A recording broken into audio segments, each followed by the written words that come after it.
ગુજરાતી સરિતામાના ચેનલમાં આપણું સ્વાગત છે। આજે આપણે બનાવશું આ શેકેલા ડારિયામાંથી લડ્ડુ। તો પહેલાં આપણે આ ડારિયાની છાલ આપણી કાઢી લઈશું। તો આવી રીતે આપણે એક કપડામાં, ચોખ્ખા કપડામાં, આમ જાડા કપડામાં રાખી દઈએ ને આવી રીતે આપણે મસળીને આમ જો આવી રીતે આમ કપડાં આમ કેમ ધોતા હોઈએ એવી રીતે આપણે છાલ કાઢી લઈશું આવી રીતે બરાબર। તો બધી છાલ આપણે નીકળી જશે અને મહેનત પણ ઓછી લાગશે। આ જોઈ શકો છો આવી રીતે ડારિયામાંથી આ છાલ નીકળી ગઈ છે। તો આવી રીતે આપણે આમ ચાળણીમાંથી આપણે આ છાલ બધી આપણે આ કાઢી લઈએ અને આ ડારિયા એક બાજુ થઈ જશે ને આ ચાળણીમાંથી આપણે આવી રીતે આમ ચારી લઈશું। આ બધી જોઈ શકો છો આ નીચેથી બધું કચરો નીકળી ગયો છે। આ જે કચરો નીકળી ગયો છે આ જોઈ શકો છો એ આપણે આમને ફૂલ છોડ માટે ખાતરમાં ઉપયોગ કરશું। આ ફૂલ છોડમાં ખાતર મળી જશે, આપણે નાખી દેવાનું કુંડામાં બરાબર। આ મિક્સર જારમાં આપણે આ ડારિયા છાલ કાઢેલા નાખી લઈને એનો આપણે ફાઇન પાવડર બનાવી લઈએ। આપણે જોઈ શકો છો આ ડારિયાનો પાવડર બની ગયો છે ને આપણે હવે આ પાવડરને એક બાજુ રાખી દઈએ અને આ બદામ આપણે મિક્સર જારમાં લઈશું અને કાજુ લઈશું અને 2-3 આપણે આ એલચી અંદર નાખી દઈશું અને મિક્સર જારમાં એને પણ આપણે પાવડર જેવો બનાવીને પીસી લઈએ। હવે આ પીસાઈ ગયું છે ને હવે આપણે ગેસ ચાલુ કરશું।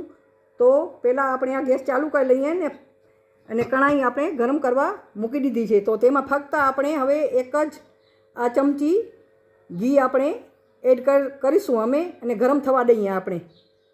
હવે આપણું આ ગેસ ગરમ થઈ ગયો છે ને આ ખજૂર મેં ઠળિયા કાઢીને રાખી હતી તે આપણે આમાં અંદર એડ કરીએ। જેટલો પાવડર એટલી જ આ ખજૂર એક વાટકી આ લેવાની બરાબર। એને આવી રીતે આપણે ઓગળવા દઈએ અને મેલ્ટ થવા દઈએ। ધીમા તાપે જ કરવાનું, ફૂલ તાપ નહીં રાખવાનું, ધીમા તાપે જ આ બધું ઓગળાવી દઈએ।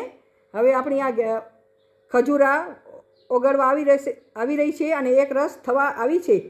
તો આવી રીતે આપણે હલાવતા રહીશું અને ધીમા તાપે ચમચથી મદદથી આપણે એને એક રસ થવા દઈશું। જોઈ શકો છો આપણી ખજૂર એક રસ થઈ ગઈ છે। હવે આપણે આ ડારિયા જે પીસ્યા હતા એનું પાવડર એ આપણે અંદર એડ કરી દઈએ અને આ 2-3 ચમચી આ મિલ્ક પાવડર નાખવાનું। મિલ્ક પાવડરની જરૂર નહીં, તમારી પાસે હોય તો તમે નાખી શકો છો। અને આ પીસેલો કાજુ અને બદામનો ભૂકો આપણે અંદર એડ કરી દઈએ બરાબર અને બરાબર આપણે એને મિક્સ કરી લઈશું। હવે એમાં 1 ચમચી જેટલું આપણે આ ગોળ અંદર ભૂકો કરીને નાખી દઈશું અને બરાબર એને મિક્સ કરી દઈએ। આ બરાબર મિક્સ થઈ ગયું છે પણ હવે આપણે જોઈ શકીએ છીએ આમાં ઘીની જરૂર છે। તો આપણે હવે આ 3 ચમચી જેટલું આપણે ઘી અંદર એડ કરી દઈએ બરાબર અને બરાબર એને મિક્સ કરી લઈશું અને ધીમું તાપ જ રાખવાનું બરાબર। આપણે હવે મિક્સ કરી દઈએ। આ મિક્સ થઈ ગયું છે, જોઈ શકો છો કે આપણું આ બધું મિક્સ થઈ ગયું છે।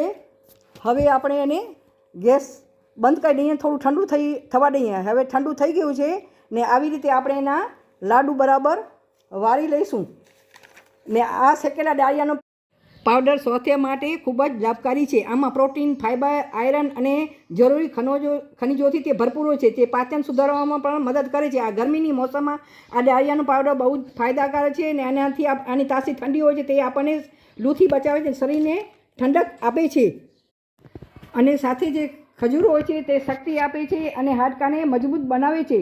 હા, ગરમીની મોસમમાં 1-2 જ આપણે ખજૂર ખાઈ શકીએ, આપણે લાડવામાં નાખીએ અને પૌષ્ટિક હોય છે તે નાખીને આપણે બાળકોને આપી શકીએ અને આપણે પણ ખાઈ શકીએ છીએ। તો આપણા તૈયાર થઈ ગયા છે આ શેકેલા ડારિયા અને ખજૂરના લાડુ। આપણે ઉપર આપણે આ કોપરાના છીણથી આપણે સજાવી લઈએ।